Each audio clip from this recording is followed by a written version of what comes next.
I didn't expect a thank you. But I also didn't expect to be called a worthless loser by the very person whose life I was holding together. When my sister Emily showed up at my apartment with nothing but a suitcase and a smile, I didn't hesitate.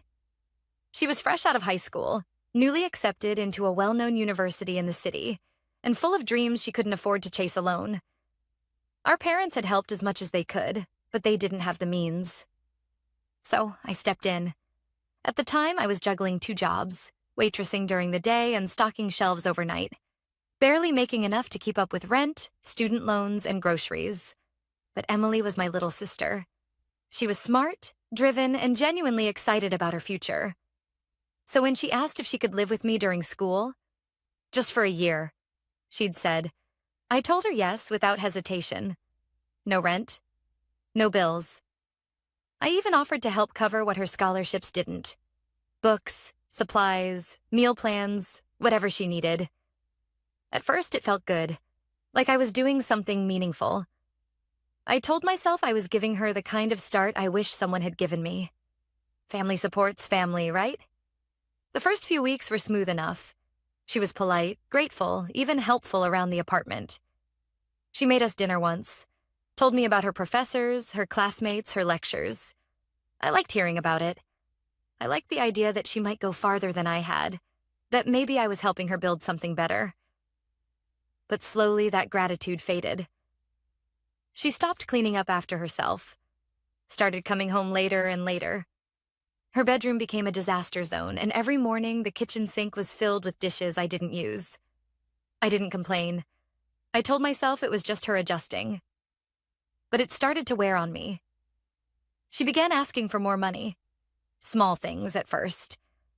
My lab fees weren't covered. I need a new textbook. Can you spot me for groceries this week? I kept saying yes, dipping into what little I had saved. I even picked up extra shifts to make up for it. I never said anything. I didn't want to be the reason she failed. I figured it was temporary. But then came the clothes. The online orders started showing up every other day. New jackets, trendy boots, a different purse each week. I was still wearing the same work sneakers I'd been using for over a year, holes in the soles and all. But Emily? Emily was suddenly dressing like an influencer. I asked her once, lightly, where all the new stuff was coming from. She shrugged. Everyone at school dresses like this. I have to look the part. I bit my tongue. I didn't ask again. Then I started seeing her social media posts. Fancy restaurants, expensive concerts, weekend getaways. It was like watching someone live a double life. One minute she was asking me for help buying groceries. The next, she was posting boomerangs of herself toasting champagne in a rooftop bar. I kept quiet. Always quiet. Because every time I tried to bring it up, I was met with the same response. You don't get it, Lauren. This is what it takes to succeed these days. Image matters. And when I told our parents I was getting tired, financially, emotionally, they brushed it off. It's just a phase, Mom said. She's young. She'll grow out of it. But I wasn't growing out of anything. I was growing resentful. And then came the reunion. It was my mother's idea. Just a casual backyard gathering. Cousins, aunts, uncles, the usual chaos. Emily showed up late, of course, dressed like she was heading to a magazine cover shoot, not a family BBQ. She smiled, hugged everyone, and immediately launched into stories about her exciting life at university. No mention of me. No mention of how she got there. Just glamour, ambition, and how people like me wouldn't understand the grind she was facing. And then, clear as day, she said it. I could never live like Lauren. No offense, but working 2 jobs and still being broke? That's not a lifestyle. That's just being a loser. She laughed. Others laughed too, awkwardly. My mom gave me a pitying glance. I sat there, silent, frozen in place. She had no idea I was the reason she could even afford to insult me. I didn't say a word, but a month later I kicked her out. And when I told the family why, the real story started unraveling. That night after the reunion, I couldn't sleep. I lay awake staring at the ceiling, her words replaying over and over in my mind. That's just being a loser. She said it like it was a joke, like my sacrifices were some kind of punchline. No one defended me. No one even looked shocked. A few people laughed. My own mother changed the subject like it hadn't happened. And Emily? She didn't even notice. Or maybe she did, and just didn't care.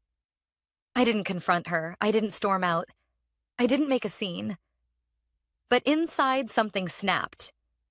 For the first time, I realized she saw me exactly the way I feared she might.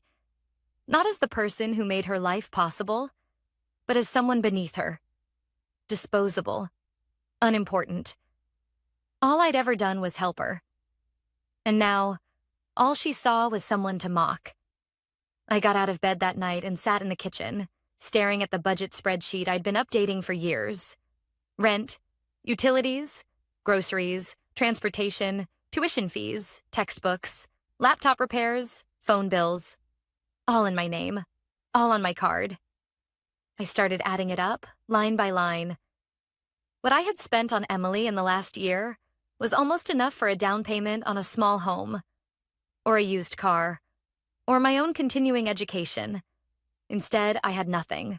No savings, no vacations, just exhaustion, resentment, and a roommate who called me a loser to my face. She hadn't come home after the reunion. I guess she was staying with friends. She didn't even text to say where she was. Not that I expected her to. That's how it always went. Emily floated from favor to favor, confident the people around her would keep catching her. And I always had. But not anymore.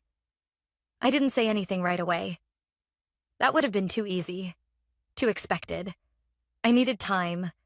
I needed a plan. So I kept playing the role. The quiet, dependable sister in the background. When Emily finally came home 2 days later, she acted like nothing had happened. No apology. Not even a sideways glance.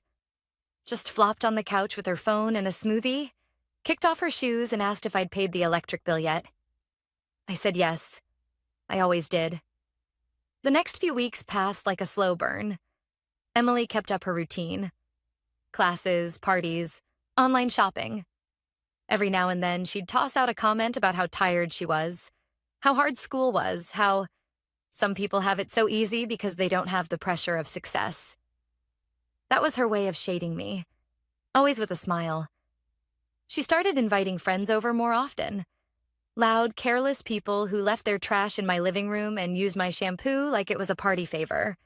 I didn't complain. I let it pile up, let her feel safe. But every night when she went to sleep, I was up late, updating the same document. Expenses, deadlines, exit plan. I contacted my landlord, quietly checked the lease. I owned the apartment. She was never on it. I'd let her stay as a favor. No rent, no contribution, no contract. She was staying here because I let her, and I was done letting her. I started saying no to small things.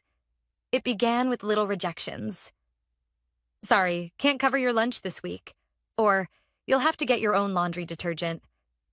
She pouted, called me stingy, joked to her friends that I was finally acting my income. But I stayed calm, quiet, controlled. She didn't notice what was coming. She never did. My parents didn't notice either. They kept calling, asking if Emily needed anything, never once asking if I did. Never checking how I was managing the load. They had long since assumed I was the safety net, a role I never agreed to, but one I'd been shoved into nonetheless. I started setting deadlines, quiet ones. I gave myself a date, the end of the month. 30 days to phase her out.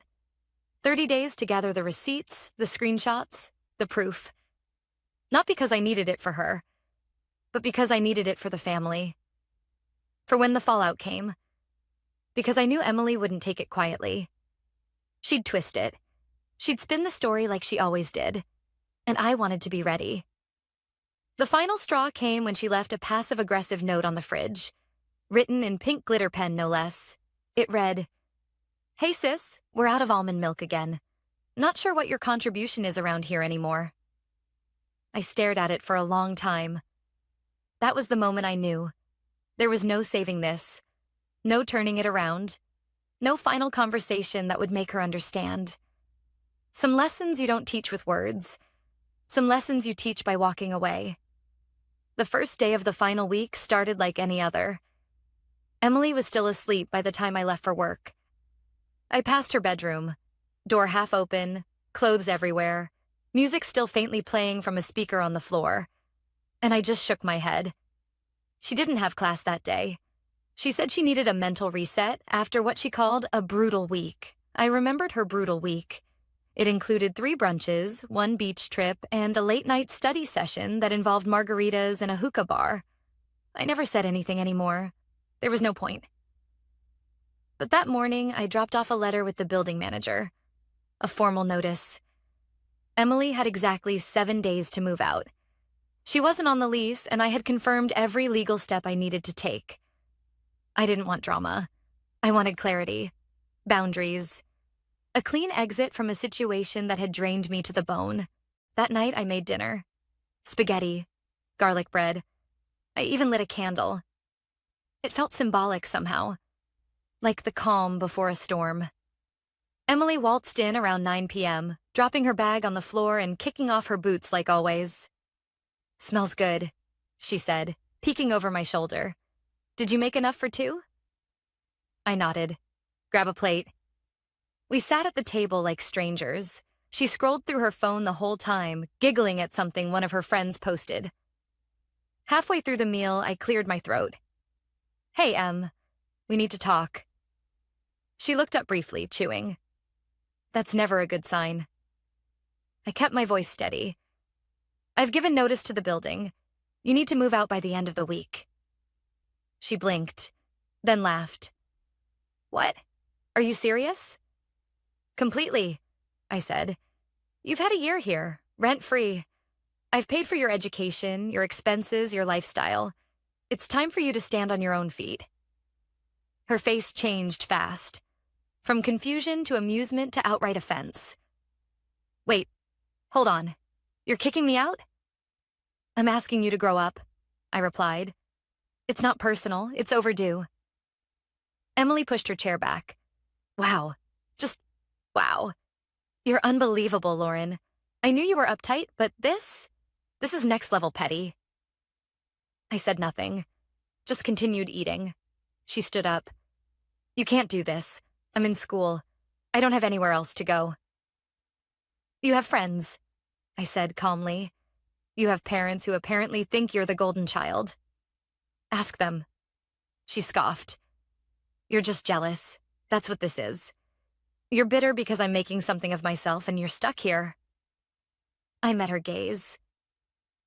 "If by making something of yourself, you mean coasting on someone else's paycheck and calling it ambition, then sure." Her jaw dropped. She'd never heard me speak like that before. I'd always been the quiet one, the pushover, the invisible support beam in her life. Now the beam was cracking, and she didn't like it. "You've changed," she said, narrowing her eyes. "No," I replied, pushing my plate away. "I've just stopped pretending this arrangement works." She stormed off, slamming her door behind her. And for once, I didn't flinch. The next few days were a passive-aggressive war zone. She barely spoke to me, except for snide comments muttered under her breath. She left her messes everywhere, hoping I'd snap. But I didn't. I just let them pile up. I'd already made my peace. By the 3rd day, she started panicking. I caught her whispering on the phone late at night, asking friends if they had a couch she could crash on. I overheard her say, "She's serious this time." I think she's really doing it. Damn right I was. Then came the turning point. On the 4th day, she approached me in the kitchen, arms crossed, tone dramatically softer.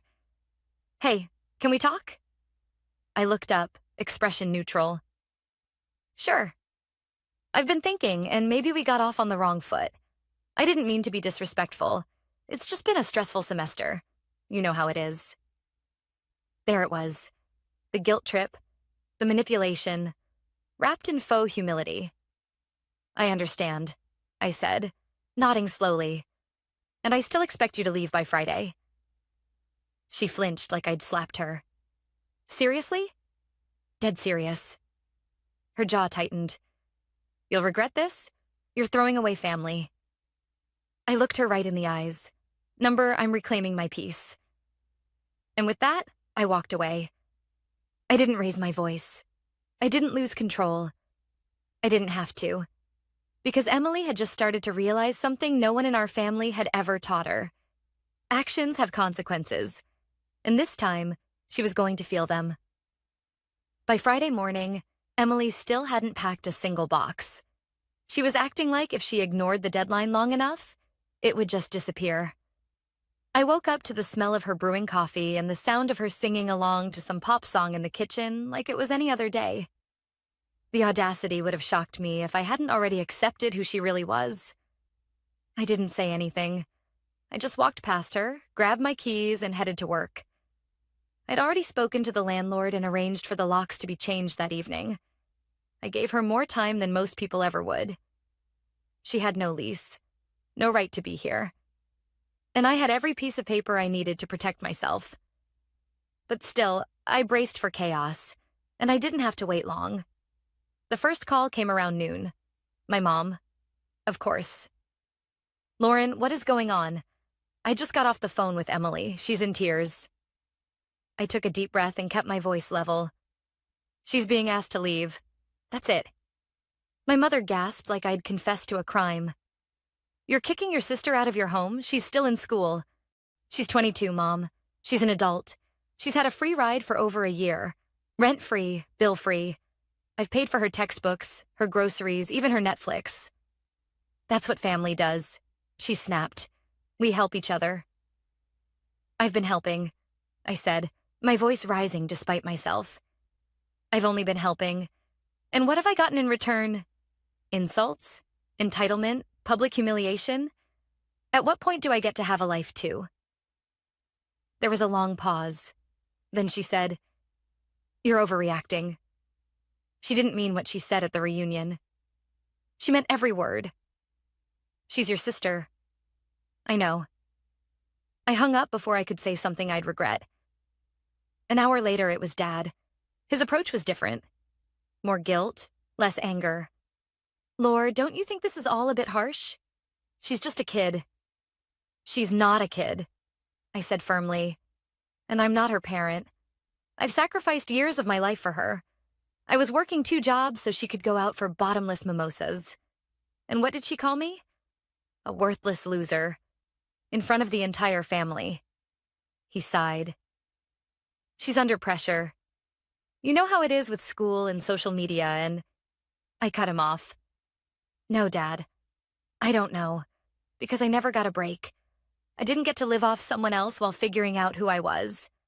I've been grinding since I was 18, and no one ever gave me what I gave her. I'm just asking you to reconsider. Well, I'm not going to. That night, I came home to exactly what I expected. Emily sitting on the couch with tears in her eyes and a dramatic pout. Her suitcase sat by the door untouched. The apartment was still a mess. She hadn't packed anything. She looked up when I entered. So, this is really happening? It was always happening. You just didn't believe me. Her eyes narrowed. I didn't think you'd actually go through with it. That's the problem, I said quietly. You never think people will stop saving you. She stood, arms crossed. Where am I supposed to go? I don't know, I said truthfully. But that's not my responsibility anymore. She flinched like I'd slapped her. You're heartless. No, I replied, my voice calm. I'm just tired. She stared at me, waiting for me to break, to back down, to crack like I always had when she threw a fit. But I didn't. I walked past her and into my room. I didn't even look back. An hour later, I heard her on the phone with our mother, sobbing dramatically. She's throwing me out, Mom. I don't have anywhere to go. I rolled my eyes and turned up the volume on my music. I was done being the villain in a story where I'd only ever played the rescuer. The next morning, she was gone. The apartment was still a mess, but she was out. No note, no apology, just a hollow silence and an empty bedroom. I stood in the doorway and exhaled. For the first time in over a year, the space felt like mine again. I thought it would feel lonely, but it didn't. It felt like freedom. And I had a feeling that the real storm was just beginning. It didn't take long for Emily to start spinning the story. By the end of the weekend, her social media was flooded with cryptic posts. Stuff like, "Some people show their true colors when you need them the most." Betrayed by the one person I thought I could count on. Family means nothing to some people. Of course, she didn't mention that she'd been living rent-free for over a year, or that she'd called me a worthless loser in front of our entire extended family. No, according to her, I'd heartlessly thrown her into the street without warning. And people bought it. Within days, I started getting messages from family I hadn't heard from in years. "Lauren, is it true you kicked your sister out? She's going through so much. Couldn't you have waited until the semester ended?" Whatever happened to supporting family? I ignored most of them, but the one that finally broke my silence came from our cousin Michelle, someone I had actually been close with once. "You're being cruel," she wrote. "She's your baby sister. She needed you." I snapped. Not in the way Emily expected, though. Not with drama or yelling or public posts. No, I did it the way I'd always done everything. Quietly, methodically, and with receipts. I wrote one message. Just one. And I sent it to every person who had messaged me, including Michelle. In the last 14 months, I've paid for Emily's rent, tuition gap, books, groceries, utilities, rideshare costs, phone bill, clothes, and personal expenses. She has never contributed a dime. I've worked 2 jobs to support her while she took weekend trips, posted photos at concerts, and laughed at my sacrifices. At a family reunion last month, she called me a worthless loser in front of 20 people. So, yes, I asked her to leave, and I'd do it again. The silence that followed was better than any apology. Michelle replied first. "I had no idea. I'm so sorry." Then came a few others. She told us a very different version. "You've done more than anyone ever should. That's not okay, what she said to you." Even my mother went quiet for a few days, which in itself was a miracle. But Emily? She didn't back down. When sympathy dried up online, she tried something new. A GoFundMe page. The title was, "Help Me Stay in School." The description? Full of half-truths. After being blindsided by my only support system, I'm now at risk of losing everything I've worked for. I just need help covering a few basic living expenses so I can stay enrolled. It was disgusting. I watched her try to weaponize victimhood the way she always had. Not with facts, but with emotion. She knew how to twist the truth just enough to sound believable. She knew how to make people feel sorry for her. But this time it didn't work. She didn't raise much. A few $100s, maybe. Not nearly enough to cover her rent or tuition. People asked too many questions. Some even reached out to me. And I answered them all, with patience, with facts, and with proof. The cracks in her story began to show. One of her former friends even sent me screenshots. Emily complaining about having to live with our parents again, saying their house was gross, that they didn't cook real food, and that she deserved better. Deserved. That word again. I couldn't help but laugh. It was like watching a toddler throw a tantrum because the world had stopped handing them candy. And as for my parents, they started calling again. Not to apologize, not to understand, but to beg. "She maxed out our credit card," my dad said one night. "Trying to pay for rent and books and God knows what else." "She's still our daughter," my mom added. "She's struggling. Can't you just help her get back on her feet?" I took a long breath before I answered. "Number I've already helped, and you enabled her while I was drowning. So now you get to clean up the mess you both ignored." "But she's not ready," my mom whispered. "And whose fault is that?" There was no response. They'd finally run out of excuses. That night, I sat on my balcony and watched the city lights flicker across the skyline. For the first time in years, I felt a strange, beautiful stillness. No more late-night requests, no more guilt, no more walking on eggshells in my own home. Emily's world was collapsing. But mine? Mine was finally beginning. Weeks passed. Emily's GoFundMe quietly disappeared after the donations dried up and the questions got louder. I heard through the grapevine that she moved back in with our parents, sulking in her childhood bedroom like the queen exiled from her castle. She refused to get a part-time job, said it was beneath her, claimed it would distract her from her bigger goals. But her lifestyle didn't match her story anymore. The branded clothes stopped appearing. No more rooftop brunches, no more impromptu beach getaways. Her social media shifted from glam to vague sadness, filtered selfies with captions like, "Some people will never understand loyalty." She wasn't fooling anyone. And still, I said nothing. I didn't defend myself. I didn't retaliate. I didn't waste time arguing with people who'd already shown me where their loyalties lay. Because I had learned something through all of this. The loudest people are often the ones most afraid of silence. Emily couldn't stand silence. She needed noise, attention, drama. Without it, she was just another 20-something living off her parents, bitter that the world wasn't handing her everything she thought she deserved. Meanwhile, I was rebuilding. For the first time in years, I had control over my finances. I didn't have to split my income between two lives. I bought myself a new laptop. I signed up for an online course I'd been eyeing for months. I even started looking at nicer apartments, places where the second bedroom wouldn't be taken by someone who saw me as an ATM with a face. But the biggest change? I finally had room to breathe. One afternoon, my mom called again. I debated ignoring it, but something told me to pick up. "Hi, Lauren," she said softly. "How are you?" I could hear it in her voice, the weariness, the edge of something that almost sounded like regret. "I'm okay," I replied. "Working, saving, sleeping for once." There was a pause. Then she said, "Emily's struggling." I didn't say anything. "She dropped 2 of her classes," Mom continued. "She says she can't focus.